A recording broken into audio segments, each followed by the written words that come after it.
Hello hi. Welcome to runs study circle. बेटा आज की क्लास में आज ये हमारा एमसीक्यू का जो 200 प्लस जो क्वेश्चन की सीरीज चल रही है उसका आज लास्ट क्लास है। ये आपकी छठी क्लास है। इसके पहले मैंने टोटल 5 वीडियो करवाए हैं, उसमें लगभग 180 प्लस क्वेश्चन मैंने आपको करवा दिए हैं। आज की वीडियो में मैक्सिमम हम देखेंगे जितने क्वेश्चन हो सकते हैं। टोटल मिला के आपका 200 प्लस क्वेश्चन तो जरूर हो जाएगा। 200 से आप ऊपर मान के चलो आपके टोटल क्वेश्चन हो जाएंगे अगर आप टोटल काउंट करोगे तो। अगर आप ये 200 क्वेश्चन कर लेते हो अच्छे से और करके जाते हो तो यकीन मानो पेपर में आपके मैक्सिमम क्वेश्चन यहीं से आएंगे, इसी कंसेप्ट से आएंगे। इससे बाहर पेपर में क्वेश्चन नहीं पूछे जाते हैं। इतना आपको भरोसा करके चलना पड़ेगा पेपर तक। अगर आप भरोसा करोगे तो भैया उससे क्या होगा, उससे फ़ायदा आपका ये होगा कि जो क्वेश्चन करने में आपने इसके पहले क्वेश्चन आपने सॉल्व किया होगा, जिस क्वेश्चन को करने में आपको काफ़ी ज़्यादा टाइम लगता होगा सॉल्व करने में, वो क्वेश्चन आप यहाँ पे देखोगे कि हम कम से कम टाइम में सॉल्व कर लेंगे। मिनिमम टाइम में बहुत सारे क्वेश्चन ऐसे होंगे जिसको हम बहुत कम टाइम में सॉल्व करेंगे। बहुत सारे क्वेश्चन कर ऐसे होंगे जिनको हम ऑप्शन से ही सॉल्व कर लेंगे। कुछ क्वेश्चन ऐसे होंगे जिनको हम यूनिट डिजिट से सॉल्व कर लेंगे। इसका मतलब ये है कि एमसीक्यू को कर रहे हैं बेटा। मेरा समझाने का मतलब सिर्फ इतना है कि हम एमसीक्यू को सॉल्व कर रहे हैं। तो जब एमसीक्यू को सॉल्व कर रहे हैं ना, तो हमें एमसीक्यू को सॉल्व करने के लिए जो 2 मार्क्स के लिए जितना हम टाइम लेते हैं उतना हमें टाइम लेने की जरूरत नहीं है। हमें जो टाइम करना है ना, वो 20 से 25 मिनट, मैक्सिमम 30 मिनट में टोटल एमसीक्यू को कवर करना है। अगर 30 मिनट में एमसीक्यू कवर कर लोगे तो उससे होगा क्या, मैंने पहले की वीडियो में भी आपको बताया कि उससे आपको बाकी क्वेश्चन करने के लिए टाइम मिल जाएगा। ठीक है। और कुछ फायदा नहीं है। फायदा आपको समझ में आएगा जब आप पेपर में बैठोगे। अगर आपसे क्वेश्चन एमसीक्यू का फटाफट हो जाएगा, 20 से 25 मिनट आप सॉल्व कर लोगे, तो यकीन मानो आपका कॉन्फिडेंस लेवल हाई होगा। 2 नंबर 3 नंबर के क्वेश्चन जो आपको नहीं भी आते होंगे, पहली नज़र में देखने में जो आपको लगे कि अरे ये तो मेरे से नहीं होगा, वो भी बाद में जब आपके पास टाइम रहेगा ना, थोड़ा सोचोगे, शायद आप उस क्वेश्चन को टैकल कर सकते हो और उस क्वेश्चन को कर सकते हो। तो फटाफट से जुड़ जाओ। और आज की वीडियो में हम इस पूरे सीरीज का जितना भी हमने क्वेश्चन करा है उसका निष्कर्ष निकालेंगे पूरा का पूरा। और आज की वीडियो जो होने वाली है, अच्छा बहुत बच्चों का ये होता है कि ये जो क्वेश्चन मैं करवा रहा हूँ वो किस लिए, मतलब किसके लिए है।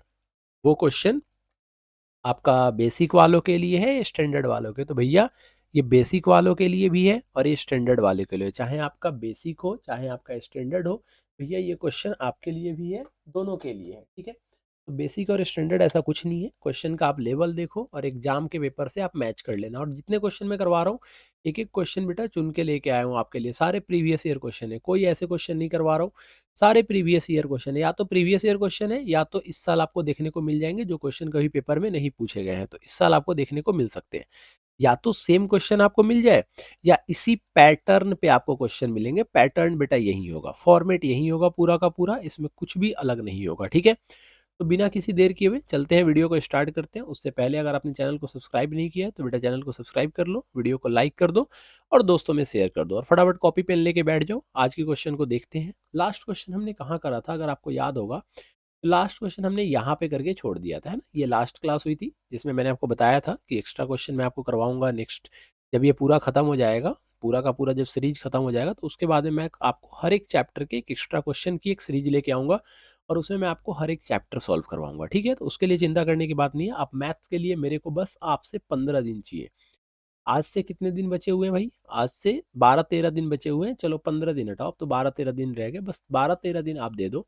12-13 दिन में आप मैथ्स जो मैं करवा रहा हूँ बस उसको आप फॉलो कर लो। इन 12 दिन में आप मैथ्स में देखना कितना, अगर आपको 60-65 तक अगर अभी आप रह रहे हो स्कूल के पेपर में मार्क्स में, तो बेटा 80-85 लाने की गारंटी मेरी है।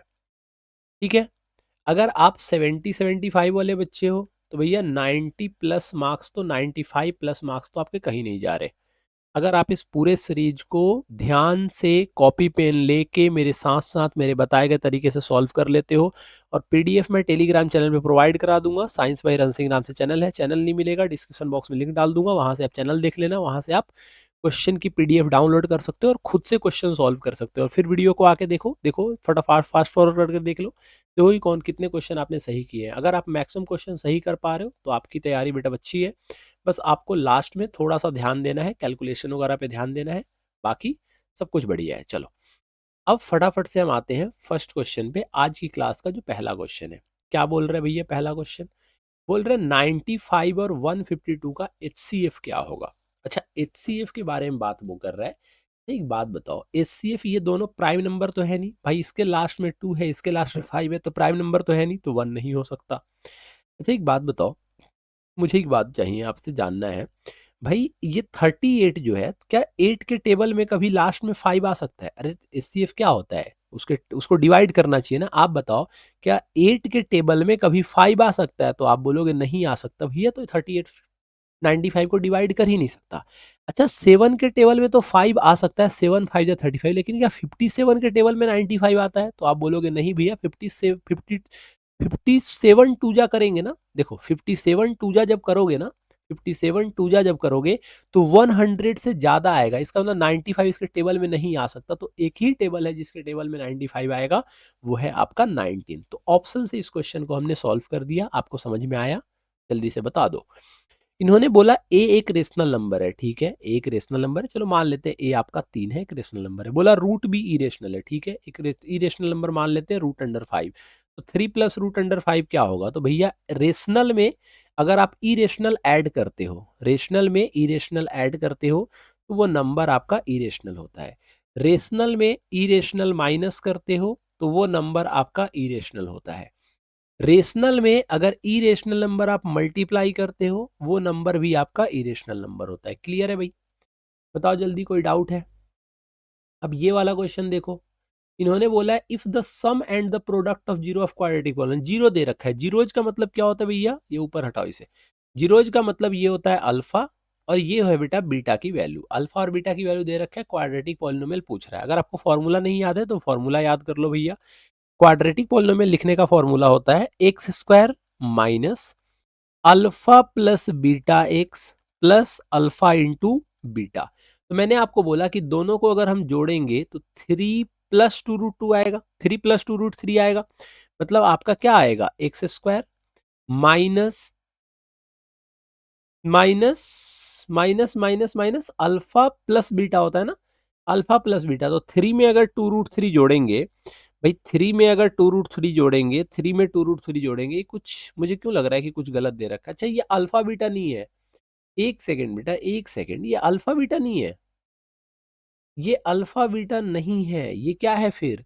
अच्छा ये सम का वैल्यू दे रखा है, ये सम का वैल्यू है, मतलब ये अल्फा प्लस बीटा की वैल्यू है, और ये अल्फा इंटू बीटा की वैल्यू है। फिर तो आसान ही हो गया, x square minus alpha plus beta की जगह पे पुट कर दो 2√3, ये हो जाएगा 2√3x प्लस 3। क्या कहीं ये ऑप्शन में है? X square minus 2√3x, x square minus 2√3x minus 3। हमें क्या चाहिए? +3 +3 +3, कहीं है ही नहीं।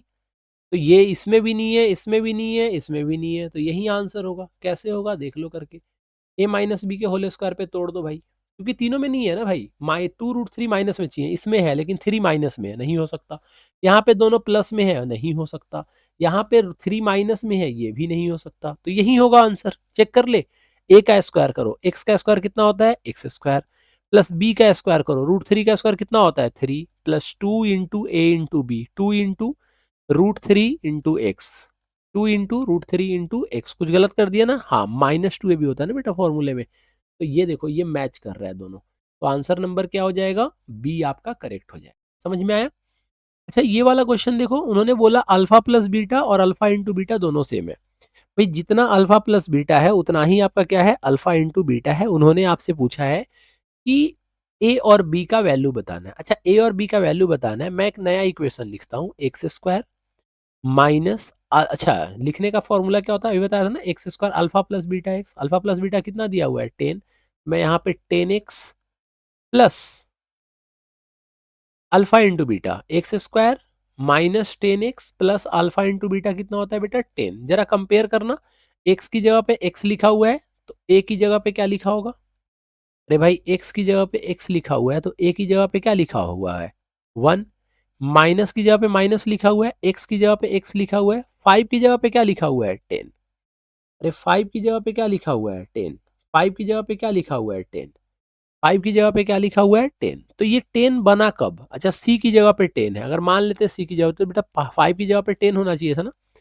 अरे 5 की जगह पे कितना होना चाहिए था? 10 होना चाहिए था। कितना होना चाहिए था 5 की जगह पे? 10। आप मुझे बताओ 5 की जगह पे 10 कब आएगा? एक सेकेंड, 5 की जगह पे ये जो 5 है उसकी जगह पे 10 कब आएगा? अब पुट करके खुद ही देख लो ना भाई, ए की वैल्यू पुट करो 5, 5 तो हो नहीं सकता ए की वैल्यू। इसमें अगर पुट करोगे आप, देखो कंपेयर कर लो इसको, तो कंपेयर करोगे तो x square minus 10x plus 10 आएगा। अच्छा, आपको क्या बनाना है? आपको तो बीच में 5 बनाना है ना, इसका मतलब आपको क्या करना पड़ेगा? आपको पूरे इक्वेशन को 2 से डिवाइड करना पड़ेगा। पूछो मेरे से क्यों करना पड़ेगा? मैंने आपको बोला बेटा आपको बनाना क्या था? आपको ये बनाना था x square minus 5x plus C. ये तभी बनेगा जब आप इस पूरे इक्वेशन को 2 से डिवाइड करोगे। 2 से कर दोगे तो 5x आ जाएगा ना, देखो 5x बीच में आ गया। तो ए की जगह पे अब देखो क्या लिखा हुआ है, तो आप बोलोगे 1/2। अरे सी की जगह पे क्या लिखा हुआ है? 10/2। तो ए का वैल्यू कितना हो गया? 1/2। सी का वैल्यू कितना हो गया? 10/2। कितना हो गया बेटा? 5। कंपेयर करना था सिर्फ, और कुछ नहीं था। समझ में आया? ऑप्शन नंबर कहाँ है भाई? ये ऑप्शन नंबर कौन सा है? ये बी। ए का वैल्यू 1/5, सी का वैल्यू 5। जी हाँ बिल्कुल। फिफ्थ फिफ्थ नंबर क्वेश्चन देखो, ट्रायंगल एबीसी में एंगल जो सी है वो 3AB के बराबर है, इज इक्वल टू 2A+B के बराबर है, तो सी का वैल्यू पूछ रहा है। मुझे ये सब नहीं पता, मुझे एक बात बताओ, कोई एक ट्रायंगल है, उसमें तीनों एंगल का सम कितना होता है? तो आपका जवाब होगा तीनों एंगल का सम जो होगा वो 180 होगा। अगर मैं वैल्यू पुट नहीं भी करूँ ना, तो उन्होंने बोला सी जो वैल्यू होगा ना वो A+B के बराबर होगा। सी कितना होगा भाई? A+B के बराबर होगा। सी जो है वो A+B के बराबर है। सी A+B के बराबर है। तो मुझे एक बात बताओ, अगर सी अगर A+B के बराबर है और सी 3B के बराबर है, मतलब B में 3 से मल्टीप्लाई करने पे, अगर मुझे बताओ कि अगर मैं एक एंगल 90 डिग्री ले लूं, समझना ध्यान से मैं जो बोलना चाह रहा हूं, मैं आपको बोल रहा हूं कि अगर अगर अगर अगर अगर अगर अगर मैं सी की वैल्यू 90 डिग्री ले लूं, अरे मैं सी की वैल्यू अगर 90 डिग्री ले लूं, चलो छोड़ो, आपको अगर नहीं समझ में आ रहा है तो मैं से वैल्यू पुट करके बता देता हूं। भाई A+B, ये जो A+B है, A+B है, ये जो A+B आपको दिख रहा है, A+B दिख रहा है ना यहाँ पे भाई? दिख रहा है नहीं दिख रहा है A+B? इस A+B को अगर मैं इधर की तरफ ले जाऊं, अरे angle C is equal to A+B दे रखा है इंटू 2, तो ये जो 2 मल्टीप्लाई में इधर जाएगा तो डिवाइड में नहीं हो जाएगा, तो A+B को हम एंगल C अपॉन में 2 लिख सकते हैं, प्लस एंगल सी अपॉन में कुछ नहीं है तो 1 इज इक्वल टू कितना हो गया? 180। भाई एलसीएम 2 आएगा, तो angle C plus 2 angle C is equal to 360 degree हो जाएगा। तो 3 angle C is equal to 360 हो जाएगा। नहीं समझ में आया? 2 उधर चला गया ना मल्टीप्लाई में, तो 3 से कट करा तो कितना आया बेटा? 120 डिग्री। तो सी का वैल्यू कितना हो जाएगा? 120 डिग्री। ठीक है, सी का वैल्यू कितना हो गया? 120 डिग्री। कुछ नहीं सोचना था इसमें, ज्यादा बी निकालने की कोई जरूरत नहीं है अलग मेथड से। भाई सीधा देखो ना, A+B उन्होंने दे रखा है 2, सी जो है वो 2 × A+B है। तो भैया अगर हम A+B की यहाँ से वैल्यू निकालेंगे, अगर मैं यहाँ से थोड़ा ज़्यादा टाइम कंज्यूम कर रहा हूँ, आपको समझाना है इसलिए, A+B is equal to C upon में 2 नहीं हो जाएगा यहाँ से? बस यही वैल्यू तो पुट कर दी इसकी जगह पे। अब फटाफट करते हैं। उन्होंने बोला कि the value of A so that point lies on line this, अगर ये इस पे लाई करता है, अगर ये इस पे लाई करता है बेटा, तो x की वैल्यू पुट करने पे y का वैल्यू निकल के आ जाना चाहिए। अरे अगर ये इस पे लाई करता है, अगर ये इस पे लाई करता है, तो ये वैल्यू इस इक्वेशन में पुट करोगे ना, तो ये इक्वेशन को सेटिस्फाई करेगा। एक्स की जगह पे 3 है और वाई की जगह पे कितना है? 1। पुट कर दो वैल्यू को। भाई कोई भी अगर पॉइंट किसी लाइन पे अगर आता है ना, अगर लाइन पे लाई करता है, तो वो इक्वेशन को हमेशा सेटिस्फाई करेगा। तो 2 में भैया 3 से मल्टीप्लाई कर दो, -3 में a से मल्टीप्लाई कर दो, इज इक्वल टू 5। 3 टू जा कितना होता है? 6। अरे 3 टू जा कितना होता है? 6। ये 5 इधर लेके आ जाओ, तो 6 में से 5 गया तो कितना आया? 1। ये 3 है उधर जाएगा, तो a का वैल्यू कितना आ गया? 1/3। ए का वैल्यू जो होगा वो कितना आ गया? 1/3। इसमें तो कुछ सोचना ही नहीं था। ये देखो, ये भयानक सा क्वेश्चन, इतना बड़ा लंबा चौड़ा क्वेश्चन दे रखा है। उन्होंने बोला इसका रूट निकालने के लिए, क्या बोला इसका? एक सेकंड बेटा, इसको फ्रेम में कर लेता हूँ। उन्होंने बोला इसका रूट निकालने के लिए 9a² b² ax², पता नहीं क्या क्या क्या क्या दे रखा है इन्होंने। मुझे एक बात बताओ, रूट का मतलब मुझे एक्स की ही तो वैल्यू निकालनी है ना। अरे मुझे किसका वैल्यू निकालना है? एक्स का। किसका वैल्यू निकालना है? एक्स का। किसका वैल्यू निकालना है? एक्स का। किसका वैल्यू निकालना है? अगर मुझे x का वैल्यू निकालना है बेटा, किसका वैल्यू निकालना है? x का। मैं आपसे पूछूं इन तीनों में कॉमन क्या है? चलो आपसे पूछता हूं कि इनमें कॉमन क्या है। अगर मैं इन दोनों को, ध्यान से सुनना मैं जो बोलना चाह रहा हूं, कि मैंने एक काम करा। क्या काम करा मैंने? मैंने इसको फैक्टराइज कर दिया, तो ये जो 16 A B C D X है ना, ये जो A B C D X है, इसको हम ऐसे लिख सकते हैं बेटा, 9a² b² x² minus 25 a b c d x plus 9 a b c d x minus 25 c² d²। आपको कोई परेशानी नहीं होगा। अगर हम ऐसे लिखें तो आपको कोई परेशानी नहीं होगा। मैंने आपसे बड़ा सिंपल सा क्वेश्चन पूछा कि इन दोनों में अगर कॉमन निकालेंगे, अरे 25 में से 9 जाएगा तो 16 ही तो आएगा, फैक्टराइज ही तो किया है, मिड टर्म स्प्लिटिंग ही तो किया है। इन दोनों में कॉमन क्या है? तो आपका जवाब होगा भैया ए बी और एक्स कॉमन है। क्या कॉमन है? ए बी और एक्स।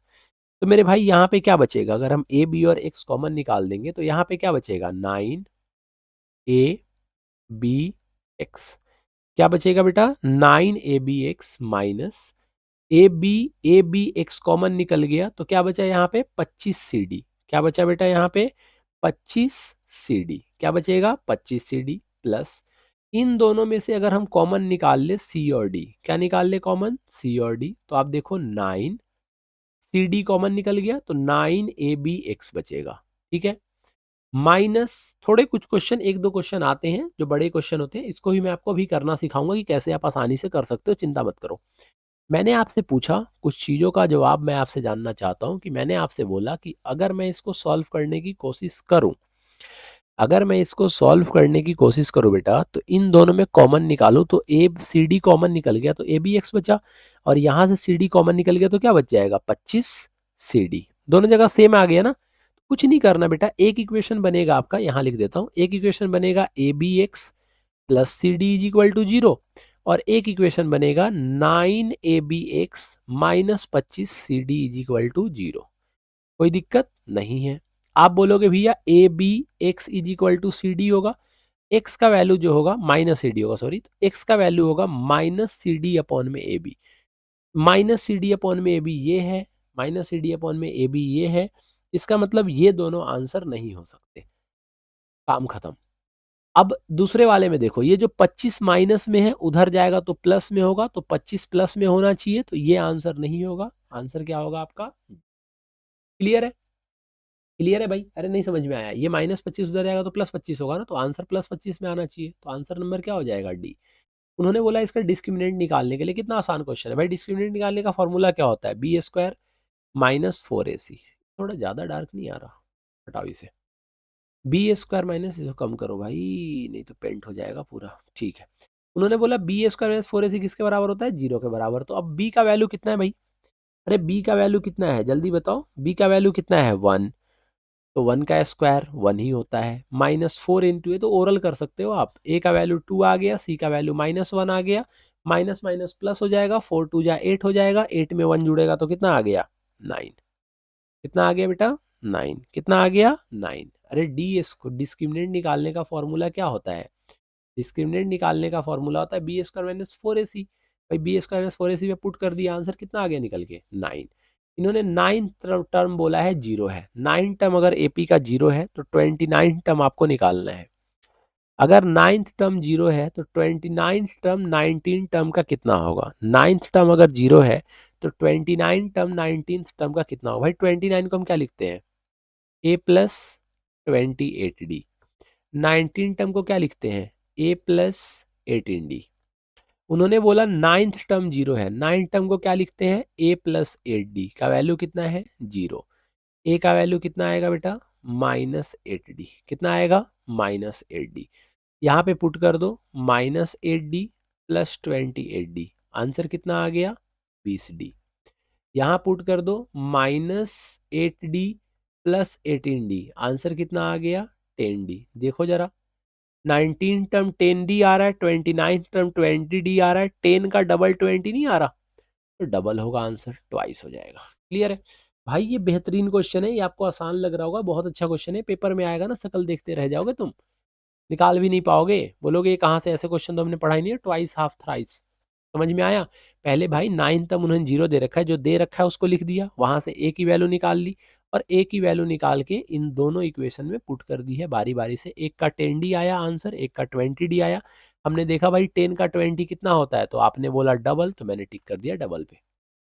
उन्होंने बोला इनका इस एपी का कॉमन डिफरेंस निकालो। अब इस एपी का कॉमन डिफरेंस निकालने में क्या दिक्कत है, कोई परेशानी है भाई? ए एटीन को हम क्या लिखते हैं, A+17D, बताओ। माइनस A14 को क्या लिखते हैं, A+13D। अरे A+13D तो प्लस बाहर निकलेगा तो क्या हो जाएगा, -13D इज इक्वल टू 32 है भाई। ए से ए कट गया, 17 में से 13 गया, 4D का वैल्यू 32, तो ए का डी का वैल्यू कितना हो गया, 8। था कुछ क्वेश्चन में? ये बताओ, कुछ क्वेश्चन में था? उन्होंने बताओ। उन्होंने बोला कि एबीसी एक ट्रायंगल है। आप खुद ऐसे भी कर सकते हो, एबीसी एक ट्रायंगल है, ए बी सी एक ट्रायंगल है, डी और ई पॉइंट है ए बी और ए सी पे, एक पॉइंट डी है, एक पॉइंट ई है, डी ई पैरेलल है बी सी के।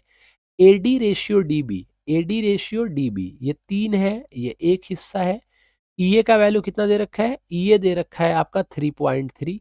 भाई 3.3 किसका ट्रिपल होता है, तो 1.1 का होता है। अरे देखो ना, 1.1 में 3, इधर देखो, 1 में 3 से मल्टीप्लाई करने पे 3 आ रहा है, तो ऐसा क्या नंबर ले जिसमें 3 से मल्टीप्लाई करे तो 3.3 आए, तो आंसर कितना होगा, 1.1। लेकिन उन्होंने मेरे से क्या पूछा है, एसी। क्या पूछा है, एसी। तो जोश में होश नहीं गंवाना, जो उसमें बिल्कुल भी होश नहीं गंवाना। आपसे एसी पूछा गया है बेटा, यहां से लेके यहां तक पूछा गया है। आपने निकाला ईसी और मेरे कहने पे आपने टिक कर दिया, ठीक है। ये जल्दबाजी आप करते हो, इसलिए मैं बता रहा हूँ। पेपर में आप भी ऐसे ही टिक करके आते हो जल्दबाजी करके, आपको ऐसे नहीं करना, वही चीज मैं आपको सिखा रहा हूँ। तो आप क्या करोगे, आप देखोगे आपको ईसी नहीं निकालना, एसी निकालना है। तो एसी के लिए 3.3 में 1.1 जोड़ोगे, आंसर कितना हो जाएगा बेटा, 4.4। Option number B is correct. B for जो भी होता है। सर्कल का डायमीटर का लेंथ 6 सेंटीमीटर है। अरे वाह, सर्कल का डायमीटर कितना है, 6। एक एंड का डायमीटर कितना दे रखा है, -4,0। तो अदर एंड जो है वो एक्स एक्सिस पे है। भाई एक्स एक्सिस पे है तो वाई का वैल्यू 0 होगा।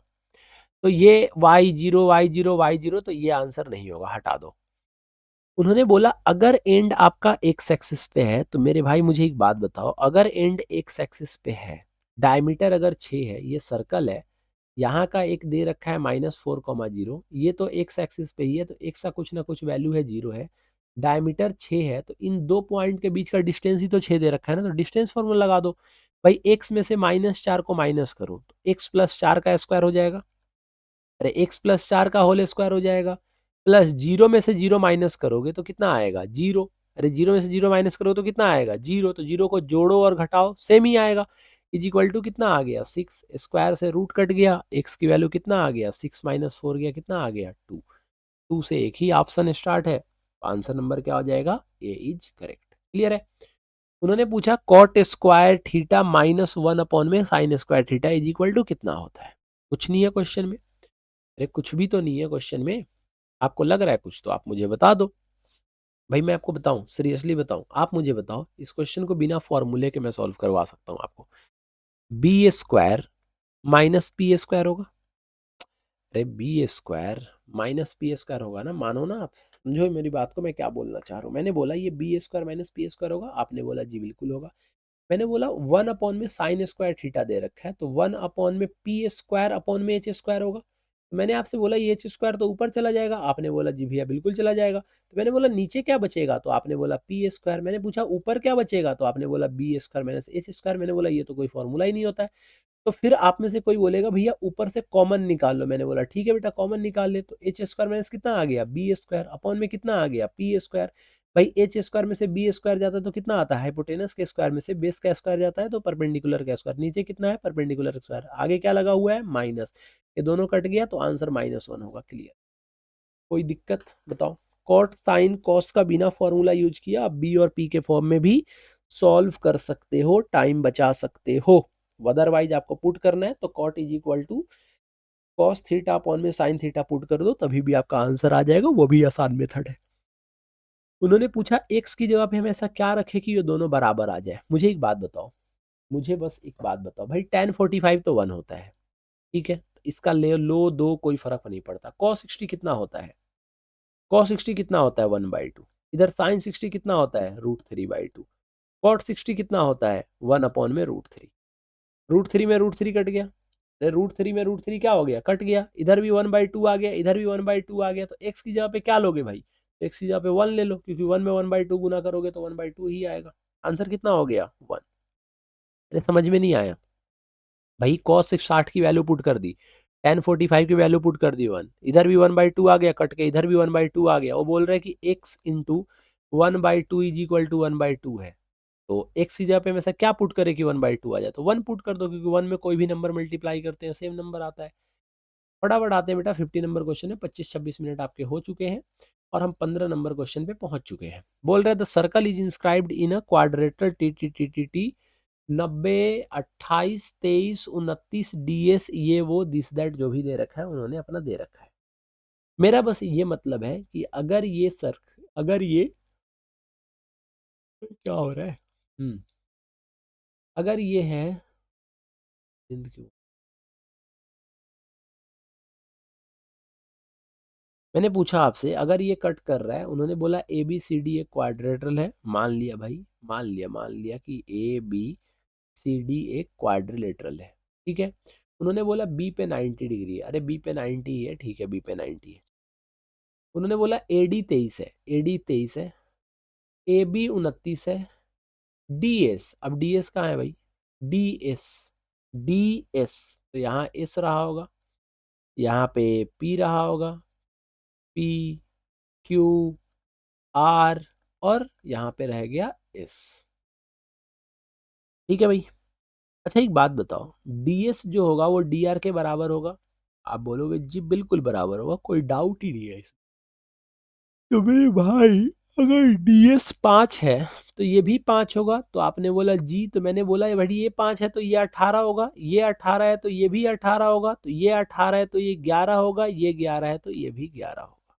आपने बोला बिल्कुल बिल्कुल बिल्कुल, भाई जो बोल रहे हो आप बिल्कुल सही है। तो मैंने आपसे पूछा कि अगर आप ये प्रूफ करके मुझे बता दो, अगर आप ये प्रूफ कर दो कि भाई ये सेंटर है, यहां से इसको मिला दिया, यहां से इसे मिला दिया, यहां से इसे मिला दिया, यहां से इसे, उन्होंने मेरे से रेडियस ऑफ द सर्कल पूछा है, मुझे रेडियस जानना है।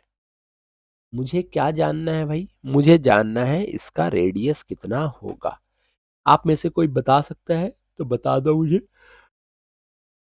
कि रेडियस कितना होगा, बता दो भाई बता दो, बोल दो, अरे बोल ही दो। ये देखो ना भाई, ये कितना साइड आया है, 11, परपेंडिकुलर है ना ये साइड, तो ये भी कितना होगा, 11। क्या बात कर रहे हो, लॉजिकली सॉल्व कर दिया जी, बिल्कुल सॉल्व कर दिया। उन्होंने बोला cylindrical vessels of radius 4 centimetre contain water, एक सिलेंड्रिकल वेसल है जिसका रेडियस 4 सेंटीमीटर, उसमें पानी है, एक सॉलिड स्फीयर को डालते हैं तो घुल जाता है उसमें, तो पानी का लेवल राइज हो जाता है। तो कितना पानी का लेवल राइज होगा, इसका मतलब वो बोल रहा है कि सिलेंड्रिकल वेसल में कुछ पानी है, भाई कितना पानी है, πr²h। एक हेमिस्फेयर फेंका जा रहा है जिसका रेडियस 3 है, भाई हेमिस्फेयर फेंका जा रहा है जिसका रेडियस 3 है, तो उसका फॉर्मूला क्या होता है, सॉरी स्फेयर का फॉर्मूला क्या होता है, 4/3 × πr³ यही होता है ना, 4/3 × πr³ मैंने आपसे पूछा कटने वाला तो कुछ है नहीं, पाई से पाई कट सकता है, आपने बोला जी बिल्कुल कट सकता है। मैंने आपसे पूछा भाई एच का वैल्यू कितना होगा, तो आपने बोला 4/3 × 3 × 3 × 3, रेडियस कितना है यहाँ पे 4 × 4, 3 से 3 कट गया, एक 4 से एक 4 कट गया, 3 3 जा 9, 9/4 कितना आ गया आपका, हाइट आ गया।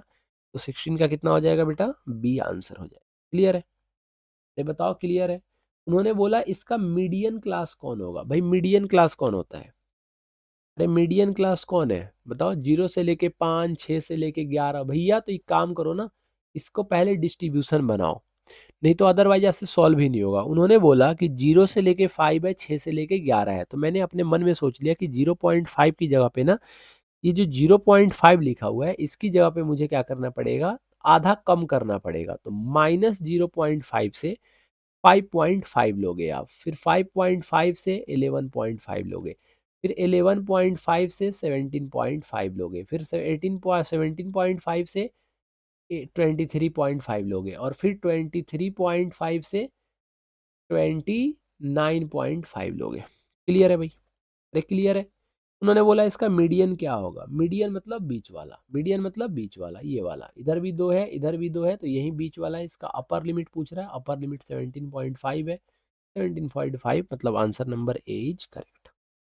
17.5 मतलब answer number A is correct. बोल रहे इसमें से कौन सा प्रोबेबिलिटी नहीं हो सकता। एक बात समझो, किसी भी नंबर का जो प्रोबेबिलिटी होता है ना, वो या तो जीरो से बड़ा होगा, या तो जीरो के बराबर होगा, या तो वन से छोटा होगा, या वन के बराबर होगा। ठीक है, उससे बड़ा नहीं हो सकता। उन्होंने बोला 52% छोटा है, 1/13% छोटा है, 0.89% छोटा है, लेकिन 1/0.89 छोटा नहीं है। कैसे भाई? 1 में इसको अगर लिखोगे तो 89 से पॉइंट हटाओगे तो नीचे 2 जीरो जाएंगे।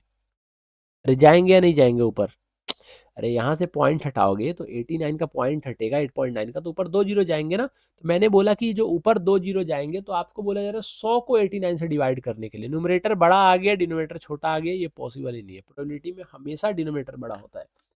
प्रोबेबिलिटी में ये नहीं होता बेटा कि न्यूमरेटर बड़ा हो जाए। ठीक है, 18 क्वेश्चन कर चुके हैं, 2 क्वेश्चन और करना है, 30 मिनट का टाइम हम ले चुके हैं।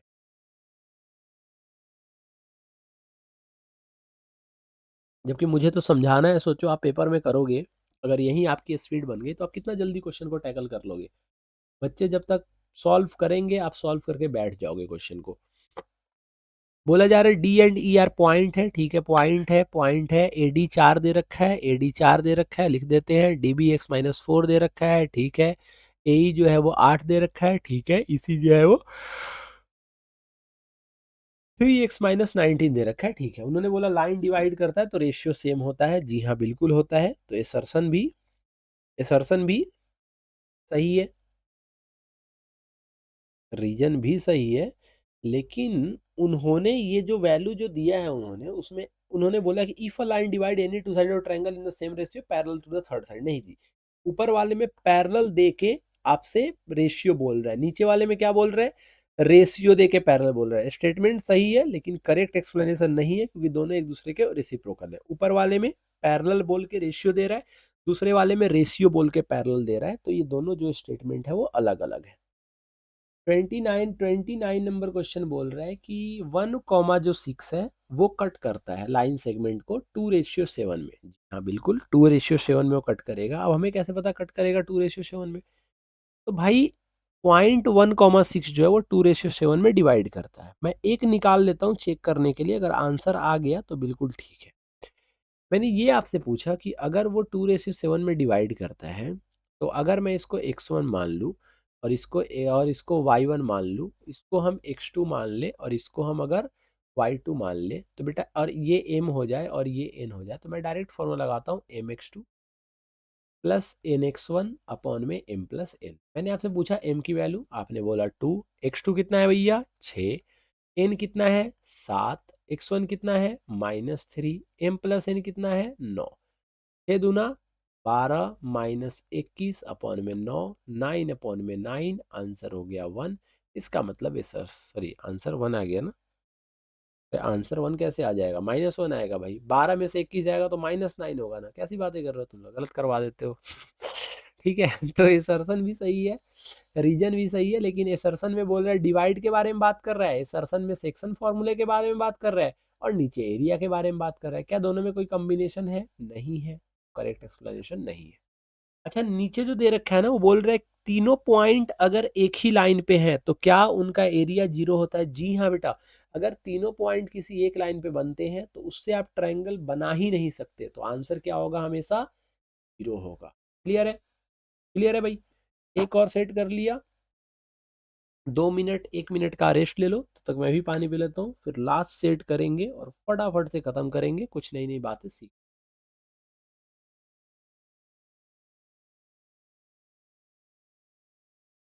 हम्म चलो, फाइनली हम आते हैं और फटाफट से क्वेश्चन को करते हैं। देखो भाई, क्वेश्चन को करने से पहले कुछ बातें आपको बता देता हूँ, कुछ इंपॉर्टेंट चैप्टर में बेटा एक चैप्टर आप याद रखो, एप्लीकेशन ऑफ ट्रिगोनोमेट्री। अगर आपने नहीं किया है तो भैया आप प्लेलिस्ट मेरा खोलो, उसमें टॉप 15 क्वेश्चन सर्च करो, top 15 question arithmetic application of trigo का मैंने उसमें करवा रखा है, उसको आप सॉल्व कर लेना।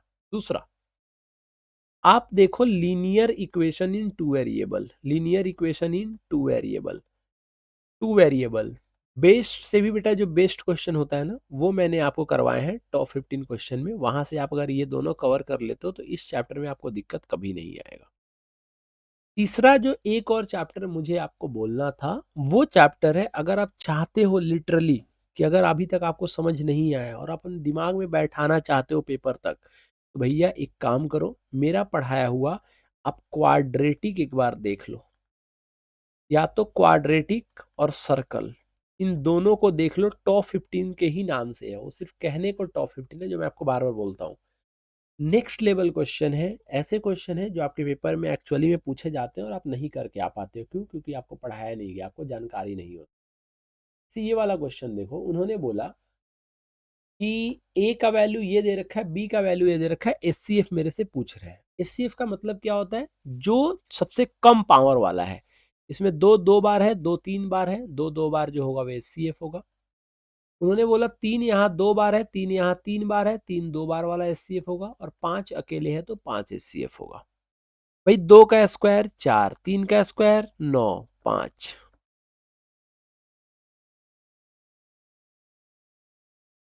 कितना आ गया भाई? मल्टीप्लाई करने पे 180। कितना आ गया? बोलो, अरे बोल भाई, कितना आ गया? 180 आ गया। 100 कितना आ गया? 80 आ गया। ठीक है भाई, 180 आ चुका है। सेकंड नंबर बोल रहा है, सेकंड नंबर क्वेश्चन बोल रहा है एफ एक्स से जीरोज कितने होंगे? देखो भाई, एक्स एक्स एक्सिस को कितनी बार काट रहा है ये डायग्राम एक्स एक्सिस को कितनी बार काट रहा है, जल्दी बताओ। जितनी बार काटेगा वही आपका आंसर होगा। भाई ये एक्स एक्सिस को कितनी बार काट रहा है? भाई ये एक्स एक्सिस को कितनी बार काट रहे हैं? तो आपका जवाब होगा 4 बार। कैस कहाँ कहाँ? यहाँ भैया, यहाँ भैया, यहाँ भैया, यहाँ भैया। आंसर कितना हो जाएगा? 4। उन्होंने बोला the system of linear equation is said to be inconsistent. Inconsistent बोल रहे हैं। भाई इनकंसिस्टेंट का मतलब पैरेलल है, पैरेलल का मतलब उसका सॉल्यूशन ही नहीं निकलेगा, सॉल्यूशन ही नहीं तो कम से कम एक पे कंसिस्टेंट होगा, एक पे भी कंसिस्टेंट होगा और दो पे भी कंसिस्टेंट होगा, लेकिन इसे तो निकालेगा ही नहीं, तो ये इनकंसिस्टेंट होगा। ठीक है भाई। उन्होंने बोला x square plus 5 k X plus 16 is equal to 0 है रियल रूट। इसके रूट कैसे हैं बेटा? इसके रूट जो है वो रियल है। रियल रूट का फॉर्मूला होता है कि जो बी स्क्वायर माइनस 4ac है ना, वो 0 से छोटा होगा। अब b की वैल्यू है 5 के, 5 के का स्क्वायर कितना होता है बेटा? 25 के स्क्वायर माइनस 4 इंटू 1 इंटू सी की जगह पे कितना लिखेंगे? 16। तो भैया 4 इंटू 16 कितना होता है? 64। अरे कितना होता है जल्दी बताओ, 4 इंटू 16 कितना होता है? 64। तो कहने का मतलब ये है कि 25 जो के स्क्वायर होगा वो 64 के से छोटा होगा। तो मैंने पूछा आपसे के स्क्वायर की वैल्यू कितनी होगी, तो आपने बोला के स्क्वायर की वैल्यू होगी 64/25।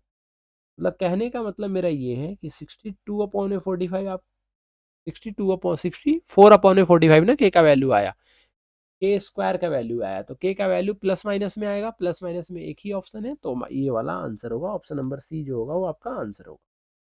नेक्स्ट क्वेश्चन पढ़ो।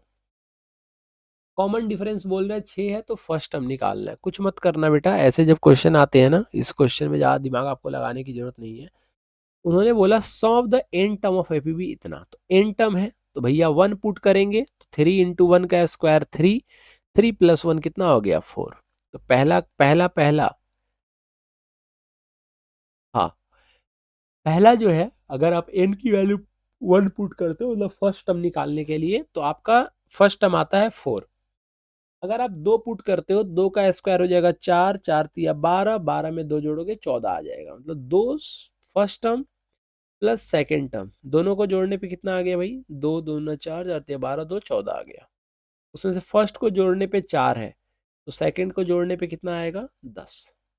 सेकंड को जोड़ने पे कितना आएगा भाई? 10। उन्होंने मेरे से क्या पूछा है? सॉरी, सेकंड टर्म 10 आएगा। उन्होंने मेरे से डी पूछा है, सेकंड टर्म में से फर्स्ट टर्म माइनस कर दो। अरे मेरे भाई, सेकंड टर्म में से फर्स्ट टर्म माइनस कर देना भाई मेरे।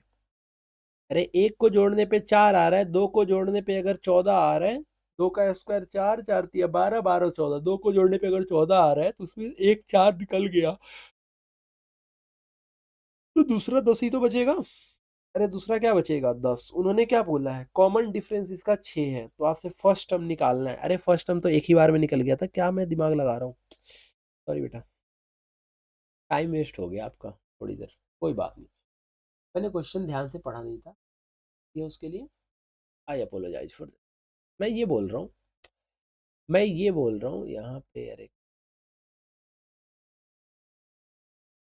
हाँ, मैं ये बोल रहा हूँ आपको कि उन्होंने बोला कि फर्स्ट टर्म निकालना है, तो फर्स्ट टर्म के लिए भाई एन की जगह पे 1 रख लो, 3 × 1 का स्क्वायर प्लस 1, 3 + 1, आंसर कितना आ गया 4, ऑप्शन नंबर डी करेक्ट है। उन्होंने बोला ऑरिजिन से इसका डिस्टेंस कितना होगा, ऑरिजिन से, ऑरिजिन मतलब 0 0, ऑरिजिन मतलब 0 0, आप बताओ 4 में से 0 जाएगा 4 आएगा, 4 का स्क्वायर 16 आया, 5 में से 0 जाएगा 5 आएगा, 5 का स्क्वायर 25 आएगा, रूट अंडर 41 होगा इसका आंसर, क्योंकि रूट के अंदर 41 का वैल्यू नहीं निकलता। उन्होंने बोला 3, -6 जो है वो मिड पॉइंट है इन दोनों का, क्या है, मिड पॉइंट है। अगर मिड पॉइंट है तो भैया 1:1 में डिवाइड करेगा, मतलब कहने का मतलब ये है, मिड पॉइंट का फॉर्मूला क्या होता है कि दोनों को एक्स को जोड़ दो, 2 से डिवाइड कर दो, x/2 जो है वो 3 के बराबर है, एक्स जो है वो 6 के बराबर है, 6 से ये स्टार्ट नहीं है, ये स्टार्ट नहीं है, ये दोनों हो सकते हैं। उन्होंने बोला y में 0 जोड़ोगे, y में 0 जोड़ोगे तो y आएगा, y+2 जो है वो -6 के बराबर है, तो भैया y का वैल्यू -12 होगा, तो 6, -12, option number B is correct. BP जो है वो सी एफ के पैरेलल है, ठीक है, डीपी जो है वो ई एफ के पैरेलल है, एडी रेशियो डी आपसे पूछा जा रहा है, क्या पूछा जा रहा है, एडी रेशियो डी पूछा जा रहा है। आप मुझे बताओ, एडी रेशियो डी पूछा जा रहा है, ये 2 है, टोटल 8 है, तो बेटा बीसी 6 हो जाएगा, 2 का 2 में 6 मल्टीप्लाई कर कितना करने पे आ रहा है 3, तो यहाँ 1 होगा और उसमें 3 से मल्टीप्लाई कर दो तो यहाँ 3 होगा। अरे रेशियो देखो ना भाई, 2 में जो 6 है वो 1:3 तो आता है, तो यहाँ भी तो रेशियो 1:3 ही होगा, तो आंसर नंबर क्या हो गया 8 का, वो ए। कुछ थोड़ी था क्वेश्चन में, कुछ नहीं था, थेल्स वेल्स का थ्योरम लगाते, बीपीटी लगाते, यही आता, बट एमसीक्यू कर रहे हैं तो इतना दिमाग क्यों लगाना। दो कंसेंट्रिक सर्कल है, ये रेडियस है, एपी इज इक्वल टू 10 दे रखा है, एपी 10 है, ये 6, एपी 10 है और ये 6 है। आपको पता है अगर एपी 10 है और ये 6 है और आपसे बीपी निकालने के लिए बोल रहा है, क्या निकालने के लिए बोल रहा है, बीपी, तो क्या निकालना है भाई, बीपी, क्या निकालना है, बीपी, क्या निकालना है, बीपी, क्या निकालना है, बीपी। मैंने आपसे पूछा कि अगर ये 10 है और ये 6 है, रेडियस टेंजेंट के ऊपर परपेंडिकुलर होता है, आपने बोला जी बिल्कुल होता है। मैंने बोला कि फिर तो ये ओपी जो है वो हाइपोटेनस है, आपने बोला हाँ बिल्कुल है। मैंने बोला फिर ओपी की वैल्यू कितनी होगी, तो आपने बोला 6 का स्क्वायर 36 और 8 का स्क्वायर 64 करने पे 10 का स्क्वायर आता है। भाई 6, 8, 10 का पाइथागोरियस ट्रिपलेट होता है, तो 6 और 10 दे रखा है, तो एक आंसर 8 होगा। अरे कितना होगा, एक आंसर कितना होगा, 8 होगा, एक आंसर कितना होगा, 8 होगा, नहीं समझे। अरे यार भाई मेरे, हो गई ना गलती, तभी बोल रहा हूँ आंसर क्यों नहीं यार। मुझे एक बात बताओ, आपको क्या दे रखा था, आपको हाइपोटेनस थोड़ी निकालना था कि आपने 6, 8, 10 का लिख दिया या मैंने लिख दिया, हाइपोटेनस आपको निकालना है भाई, परपेंडिकुलर के सामने वाला हाइपोटेनस होता है, तो हाइपोटेनस निकालना है, तो आपको रूट अंडर 100, 10 का स्क्वायर 100 प्लस 6 का स्क्वायर 36 देखना पड़ेगा, तो रूट अंडर कितना आ गया 136, रूट अंडर कितना आ गया 136, बट हमें तो कितना निकालना है, हमें बीपी निकालना है, तो बीपी भाई ये 90 है, 90 के सामने वाला हाइपोटेनस होता है, हाइपोटेनस का वैल्यू है रूट अंडर 136 का स्क्वायर कर देंगे, इज इक्वल टू परपेंडिकुलर पता नहीं है, परपेंडिकुलर है बीपी, लेकिन रेडियस तो पता है आपको, सॉरी हाँ रेडियस तो पता है, बीपी की जगह पे ओपी, ओबी तो पता है, ओबी कितना है 3 का स्क्वायर 9, ये हो जाएगा 136 - 9 इज इक्वल टू बीपी का स्क्वायर, 9 में 7 जोड़ोगे तो लास्ट में कितना आएगा 7, यही आपका आंसर है। क्लियर है भाई। अरे यार दो ट्रायंगल बन रहे थे ना, तो ऊपर वाले ट्रायंगल से पहले ओपी का वैल्यू निकाला, ओपी का वैल्यू कितना आ गया रूट अंडर 136, फिर वहां से मैंने एक एक ट्रायंगल लिया, in triangle B O P, ठीक है, एंगल बी ओ पी और बी ओ पी और एक ट्रायंगल लिया था ना बेटा बी ओ पी, और एक ट्रायंगल लिया था ए ओ, एक ट्रायंगल लिया था ए ओ पी, और वहीं से हमने क्वेश्चन सॉल्व किया। समझ में आया भाई। नेक्स्ट क्वेश्चन बोल रहा है गिवन फिगर में ए सर्कल जो टच कर रहा है बीसी को, ठीक है, टच कर रहा है, पेरीमीटर निकालना है। पेरीमीटर निकालना है, पेरीमीटर का आपको फॉर्मूला याद है तो भाई क्या ही कहने, फिर तो आप फटाफट कर लोगे। अगर आपको फॉर्मूले नहीं याद है तो आपको याद करना पड़ेगा। अगर आपको फॉर्मूले याद नहीं है तो आपको इसको याद करना पड़ेगा। अगर आप इसको याद करने की कोशिश करोगे फॉर्मूले को, तो भैया फॉर्मूला आपको पता है कितना होता है? आप बता सकते हो कितना होता है? पेरीमीटर जो एबीसी होता है ना, वो ए क्यू का वैल्यू 6 दे, ए क्यू का वैल्यू 5 दे रखा है, यहाँ से लेके यहाँ 5 है। ए क्यू का वैल्यू कितना दे रखा है? ए क्यू का वैल्यू 5 दे रखा है, मतलब यहाँ से लेके यहाँ जो है वो 5 है। आपको ए बी सी का पेरीमीटर निकालना है। आप मुझे बताओ, अगर वो 5 है, अगर वो 5 है मतलब ए से लेके क्यू तक अगर 5 है, तो मुझे आपसे बस एक जवाब चाहिए, क्या बी क्यू जो है वो बीपी के बराबर होगा? आपने बोला जी बिल्कुल बराबर होगा। मैंने बोला ये एक्स होगा, तो आपने बोला ये भी एक्स होगा, तो ये भी एक्स है, तो ये भी एक्स है। ठीक है भाई, पेरीमीटर निकालना है। पेरीमीटर का डायरेक्ट फॉर्मूला आप लिख सकते हो, अगर आपको लिखना है तो मैं बता देता हूँ। Two into one side, two into one side, दो में वन साइड से मल्टीप्लाई कर दो, मतलब दो में 5 से मल्टीप्लाई कर दो, आंसर कितना आ जाएगा? 10। यही आपका आंसर है।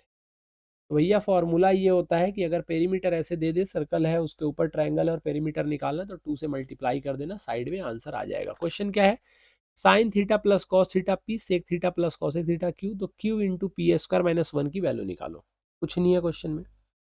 अरे कुछ भी तो नहीं है मेरे भाई क्वेश्चन में, कुछ भी नहीं है, कुछ भी नहीं है सच में। भाई क्यू की जगह पे क्यू का वैल्यू पुट करो, sec theta plus cosec theta into P square. P square कितना होता है भाई? Sine theta plus cos theta का square. Sine theta plus cos theta का कितना होता है? स्क्वायर। तो मैंने बोला कि sine theta plus cos theta का जो स्क्वायर होगा वो यही तो होगा, sine square theta plus cos square theta plus 2 P sine theta into cos theta. इन दोनों को जोड़ने पे कितना आता है? 1। कितना आता है बेटा? 1। कितना आता है? 1। अच्छा सेक को हम क्या लिख सकते हैं भाई? अरे सेक को क्या लिख सकते हैं? सेक को सेक ही रहने दो। अरे सेक को सेक ही रहने दो। इधर क्या बच गया? इधर बच गया आपका 2 P, 2 P sine theta into cos theta upon में अच्छा सेक है ना यहाँ पे, तो सेक है तो बेटा सेक उधर जाएगा तो मल्टीप्लाई हो जाएगा। भाई इधर डिवाइड में है, सेक को 1 अपॉन में कॉस लिख सकते हैं, उधर जाएगा तो किस में चला जाएगा? मल्टीप्लाई में चला जाएगा। और कुछ थोड़ी है इसमें। अरे उधर जाएगा तो किस में चला जाएगा? तो आप देखोगे कि उधर जाएगा तो मल्टीप्लाई में चला जाएगा, तो मैंने उधर मल्टीप्लाई में पुट करा, तो सेक थीटा, एक सेकेंड, एक सेकेंड, अगर अगर इसे इरेज कर दूं यहाँ से, तो यहाँ पे कितना आएगा? यहाँ पे आपका आ जाएगा, ध्यान से सुनना, यहाँ पे आपका आ जाएगा sec theta plus cosec theta. Sec theta plus cosec theta है कितना? तो आपका जवाब होगा कि क्यू है। कितना बेटा? क्यू है। आप आपसे मैंने पूछा कि क्यू तो होगा आंसर में भाई, क्यू जो होगा वो आंसर में होगा, ठीक है। आपसे मैंने ये पूछा कि एक बात बताओ, sec theta plus cosec theta को हम लिख क्या सकते हैं? तो आपने बोला भैया इसको हम कॉस थीटा प्लस 1 अपॉन में साइन थीटा लिख सकते हैं। मैंने आपसे पूछा इसका एलसीएम कितना आएगा, तो आपने बोला cos theta into sine theta आएगा। ऊपर क्या आएगा? तो आपका जवाब था sign theta plus cos theta आएगा, ठीक है। अब मैंने आपसे पूछा कि अगर मैं ये वैल्यू नीचे वाले इक्वेशन में पुट कर दूं तो कोई फर्क पड़ेगा? तो आपका जवाब होना चाहिए नहीं, बिल्कुल फर्क नहीं पड़ेगा। क्यों नहीं पड़ेगा? मैं आपको रीजन बताता हूँ कि अगर मैं उसकी वैल्यू यहाँ पे पुट कर दूं, जैसे ये आएगा 1 प्लस, बता देता हूँ, ये आएगा 1 plus 2 P sine theta into cos theta, ठीक है। तो ये क्यू का क्यू हो गया, 1 का 1 हो गया, plus 2 P sine theta into cos theta. जो sine theta into cos theta है उसकी जगह पे आप क्या लिख सकते हो? भाई ये जो साइन थीटा इंटू जो कॉस थीटा है उसकी जगह पे आप क्या लिख सकते हो? तो कितना आ गया? 1 plus 2 P sine theta into cos theta. Sine theta into cos theta का वैल्यू कितना होगा? तो sine theta into cos theta is equal to, ये जो है वो पी के बराबर है ना, sine theta into cos theta कितना होगा बेटा? Sine theta plus cos theta upon में P, sine theta plus cos theta upon में पी, तो पी से पी कट गया, to into sine theta plus cos theta बोल रहे हैं। Sine theta plus cos theta कितना होगा, P in sine theta plus cos theta कितना दे रखा है, पी। तो क्यू है ही, अरे क्यू है ही, पी से पी कट गया, टू टू बच गया, और यहाँ पे कितना आ गया, वन प्लस। कुछ ज़्यादा लेंदी नहीं हो गया? रुक जा रुक जा रुक जा, बहुत लेंदी हो गया, बहुत ज़्यादा। इतना लेंदी थोड़ी करेंगे यार एमसी को, इरेज करना, कोई इरेज कर पूरा को।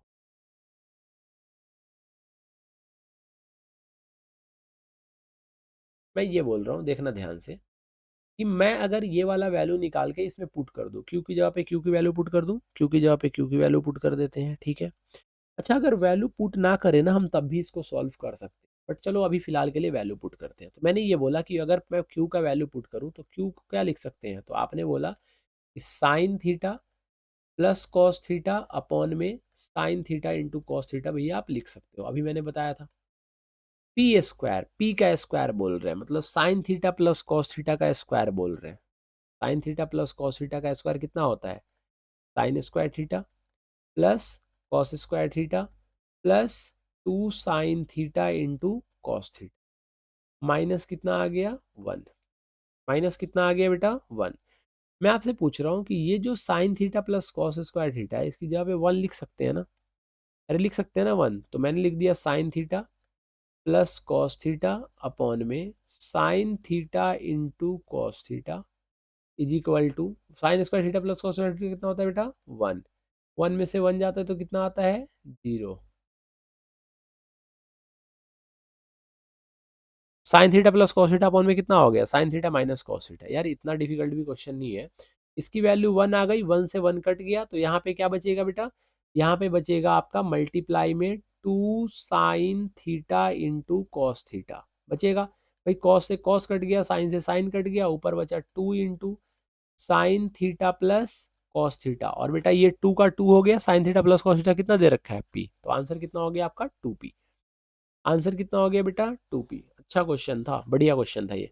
Which of the following is true for all the value theta का, कौन सा वैल्यू जो होगा वो थीटा का बराबर होगा। तो एक बात ध्यान रखना बेटा, जीरो से थीटा जो है वो जीरो से बड़ा है और जीरो के बराबर है और 90 से छोटा है, तो sec square theta minus tan square theta दे रखा है कहीं, जी बिल्कुल। क्योंकि कॉसेक और सेक का कोई रिलेशन नहीं होता, टेन कॉट का रिलेशन नहीं होता, कॉस और साइन का माइनस में रिलेशन नहीं होता, तो यही एक जो है वो आपका क्या है, करेक्ट फॉर्मूला है। तो हो जाएगा sec square theta minus tan square theta is equal to one. एक काइट फ्लाई कर रहा है 30 मीटर ग्राउंड से, एक काइट फ्लाई कर रहा है, जी बिल्कुल ठीक है, काइट फ्लाई कर रहा है। स्ट्रिंग का लेंथ दे रखा है 60, ये काइट फ्लाई कर रहा है यहाँ पे, यहाँ से धागे बंधे हुए हैं और इसकी लेंथ दे रखी है 60। बोल रहा है एंगल ऑफ एलिवेशन निकालना है, ये वाला एंगल ऑफ एलिवेशन निकालना है, ये 30 के स्पीड से चल रहा है। आप मुझे बताओ, थीटा है ये एंगल ऑफ एलिवेशन है, थीटा के सामने वाला परपेंडिकुलर होता है और ये है हाइट। तो परपेंडिकुलर अपॉन में हाइट, तो एंगल ऑफ एलिवेशन निकालना है बेटा। एंगल ऑफ एलिवेशन का फॉर्मूला क्या होता है, परपेंडिकुलर अपॉन में हाइट। तो ये हो गया 30 अपॉन में 60, 30 को 60 से करोगे तो कितना आएगा, 1/2। 30 को 60 से करोगे तो कितना आएगा, 1/2। कितना आएगा, 1/2। अच्छा, परपेंडिकुलर अपॉन में हाइपोटेनस कितना होता है, साइन थीटा। तो हम निकालेंगे यहाँ पे sine theta is equal to 1/2, तो थीटा इज इक्वल टू कितना हो जाएगा, 30 डिग्री। बिना किसी लाग लपेट के थीटा की वैल्यू कितनी आ जाएगी, 30 डिग्री आ जाएगी। कितना आ जाएगा थीटा का वैल्यू, 30 डिग्री आ जाएगा। उन्होंने बोला the minute hand of clock is 10 centimetre long. Minute hand of clock है, गलत हो गया क्या, नहीं नहीं ठीक तो है, 30 डिग्री। अरे ठीक है यार, क्या गलत बोल रहे हो तुम लोग। Minute hand of clock is 10 centimetre long. Minute hand जो है क्लॉक का 10 सेंटीमीटर लॉन्ग है। बोल रहे कितना एरिया कवर करेगा मिनट हैंड 25 मिनट में। भाई एक मिनट में कितने डिग्री होता है, आप मुझे बताओ।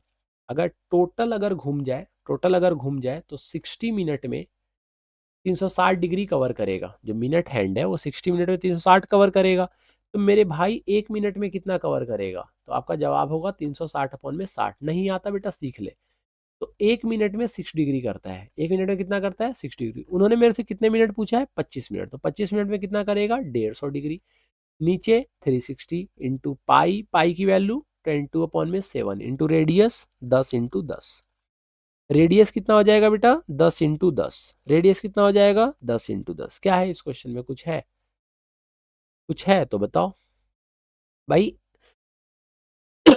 भाई मुझे एक बात बताओ, जीरो से जीरो कट गया, 5 से कटेगा, सॉरी 5 बोल रहा हूँ, 3 से कटेगा 5, 3 से कटेगा 12, 2 से कटेगा 6, 2 से कटेगा 11, 2 से कटेगा 3, 2 से कटेगा 5। ऊपर मल्टीप्लाई करोगे 11 5 जा 55, 55 में 5 से मल्टीप्लाई करो, 55 5 जा कितना होता है 275, अपॉन में 21 आ गया, तो 21 21 1 जा 21 होगा। ये तो अब पता चल गया कि बेटा पूरा नहीं कट रहा तो आंसर पॉइंट में होगा, तो ये दोनों आंसर नहीं होंगे। 21 1 जा 21 होगा तो 65 आएगा। कितना आएगा माइनस करने पे, अरे 21 से डिवाइड करो, 21 1 जा 21 होगा, 27 में से 21 गया 6 आएगा, 6 पे आएगा 65, मतलब 21 3 जा हमें लेना पड़ेगा, और 1 3 एक ही ऑप्शन में, आगे सॉल्व करने की जरूरत नहीं है, आप ऐसे टिक करके आगे बढ़ सकते हो अगर आपको अपने कैलकुलेशन पे भरोसा है। नहीं है भरोसा तो वही भरोसा बनाने के लिए मैं पढ़ा रहा हूँ, थोड़ा फास्ट कर रहा हूँ क्योंकि ऑलरेडी मैंने 55 मिनट ले लिए हैं, और ये हमारा कौन सा क्वेश्चन है, 20 और 15 35वां क्वेश्चन है। If the perimeter of sector of a circle is 29 centimetre, perimeter दे रखा है सेक्टर का, भाई सेक्टर का पेरीमीटर दे रखा है, खतरनाक, सेक्टर का पेरीमीटर दे रखा है, एरिया निकालने के लिए बोल रहा है, सेक्टर का पेरीमीटर दे रखा है, एरिया निकालने के लिए बोल रहा है, सेक्टर का पेरीमीटर दे रखा है। सेक्टर के पेरीमीटर में क्या क्या इंक्लूड होता है, रेडियस इंक्लूड होता है। अरे ये देखो ये सर्कल है, ये दे रखा है, ये तीनों दे रखा है मिला के कितना 29, तो तीनों मिला के दे रखा है, और रेडियस 6.5 है, 6.5 है, तो बेटा ये तो 2 बार ऐड हुआ होगा, 6 और 6 कितना होता है 12, पॉइंट 1 तो 13, तो 29 में से 13 चला गया, तो ये जो पूरा है वो 16 सेंटीमीटर है। कितना है ये 16 सेंटीमीटर। मैंने पूछा ये निकालने का फॉर्मूला क्या होता है, तो आपने बोला भैया थीटा अपॉन में 360 इंटू 2 पाई आर होता है।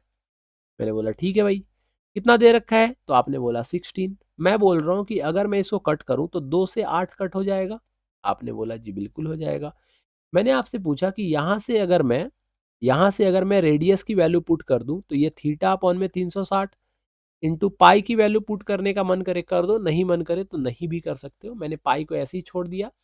रेडियस की जगह पे बेटा 65 अपॉन में 10 लिख दिया, इज इक्वल टू कितना लिख दिया 8, 65 अपॉन में 10 इंटू कितना लिख दिया 8। कुछ कटने पिटने वाला है नहीं है। थीटा की वैल्यू निकालेंगे यहाँ से, तो 8 इंटू 360 इंटू 10 अपॉन में कितना आ जाएगा बेटा 65 इंटू पाई। ठीक है, मैंने आपसे पूछा कि मुझे तो एरिया निकालना है, एरिया में भी कितना होता है थीटा अपॉन में 360, तो थीटा की जगह पे 8 इंटू 360 इंटू 10 अपॉन में 65 इंटू पाई इंटू 360, फॉर्मूले का 360 इंटू पाई इंटू रेडियस का स्क्वायर, रेडियस का स्क्वायर कितना है 6.5 इंटू 6.5। पाई से पाई कट गया बेटा, 360 से 360 कट गया, 6.5 से 6.5 ही था ना, नहीं 65 था ना, 10 नीचे आ गया था, ठीक है।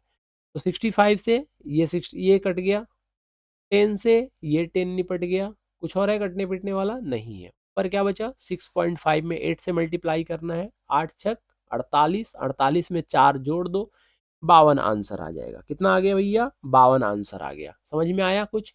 पहले हमने क्या निकाला थीटा निकाला, अब कैलकुलेट करोगे तो बेटा कैलकुलेट करते रह जाओगे, मैंने थीटा को ऐसे ही छोड़ दिया, कुछ कटम पिटम नहीं बचाया है।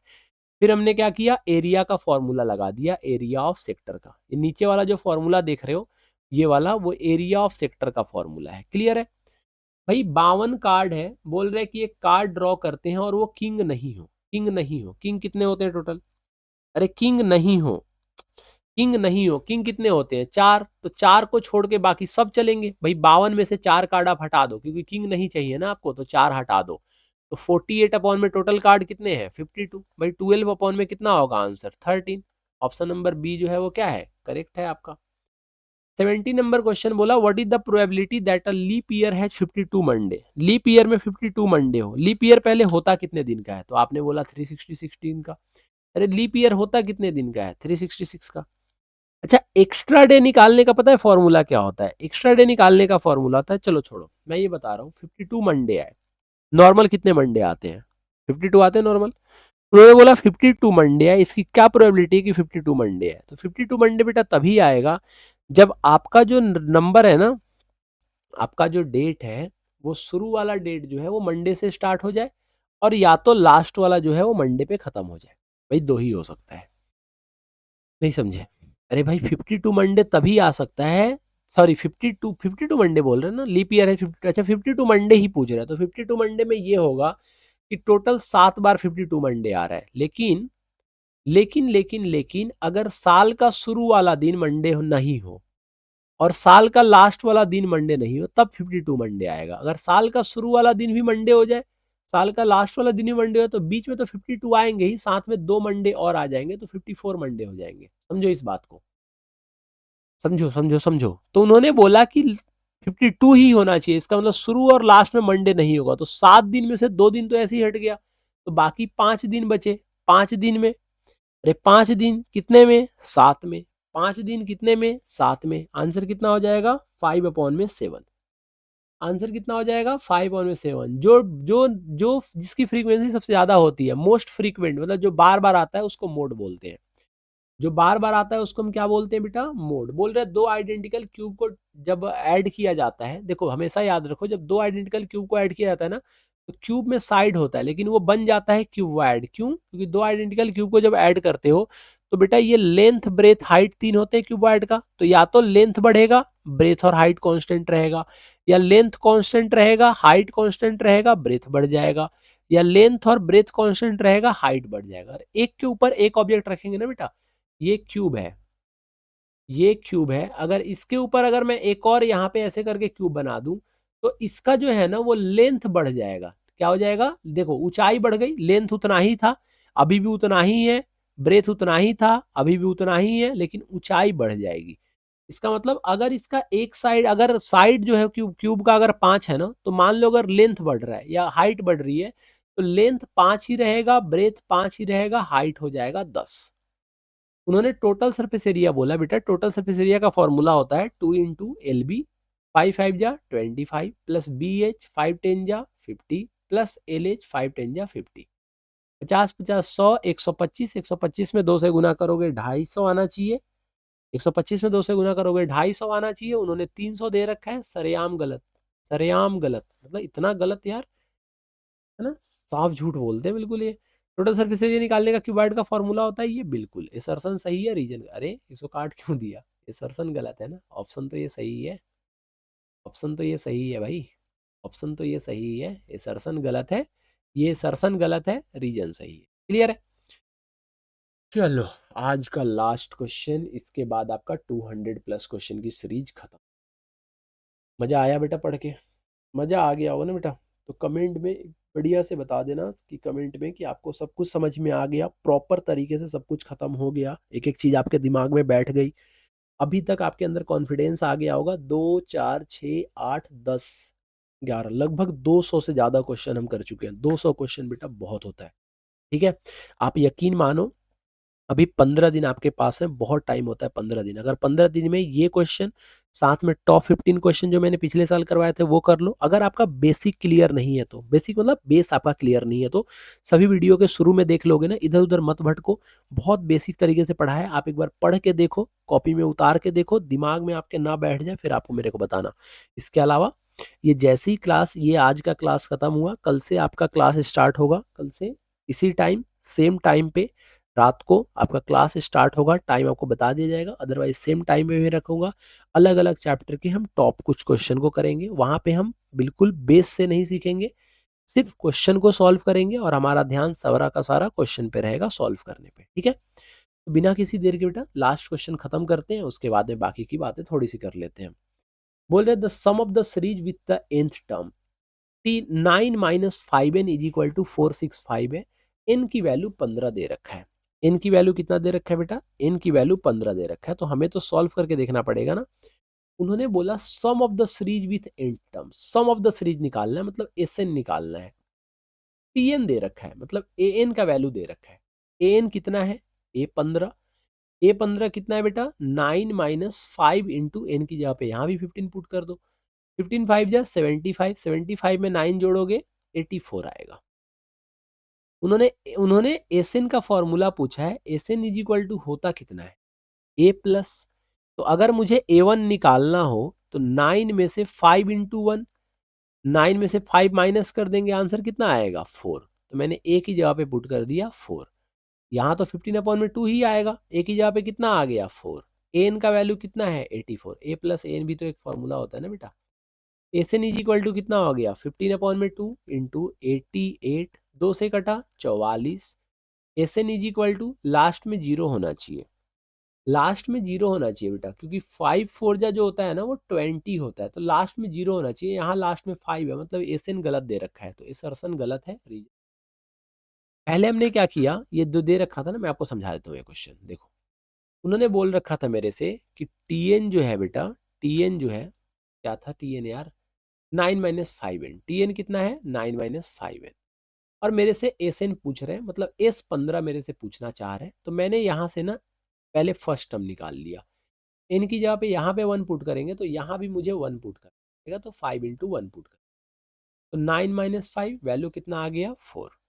फिर उन्होंने बोला कि 15 टर्म आपको निकालना पड़ेगा, तो मैंने T15 निकाल लिया, तो ए प्लस कितना होगा, अरे T15 कितना होगा, A+14D, A+14D होगा, बट डी हुई तो हमें पता नहीं है ना, तो इसको इरेज कर देते हैं भाई, डी जब आपको पता ही नहीं है तो इरेज करो, इरेज करो, इरेजर कहाँ गया, ये रहा इरेजर, इरेजर ही है ना, इरेजर कहाँ है भाई, ये रहा। तो अब मैं आपसे ये बोलना चाह रहा हूँ कि T15 का जो है वो डायरेक्ट आप फॉर्मूले पे भी तो पुट कर सकते थे S15 में। T15 कितना है, 15 टर्म पूछ रहा है, तो 9 - 5 × 15 पुट कर दो, 15 5 जा 75, 9 - 75 होगा, तो 9 माइनस कितना हो जाएगा, आप समझ रहे हो मेरी बात को, 9 माइनस कितना हो जाएगा, तो आपने बोला कि 9 - 6 हो जाएगा, है ना, लास्ट में कितना आ जाएगा 6, 75 में से 9 गया, 9 - 15 5 या 75, 75 में से 9 गया 66 आ गया माइनस का। आपसे मैंने पूछा S15 कितना होगा, तो आपने बोला S15 का फॉर्मूला होता है भैया n/2, मतलब 15/2, ए का वैल्यू 4 प्लस an, मतलब -66 आएगा।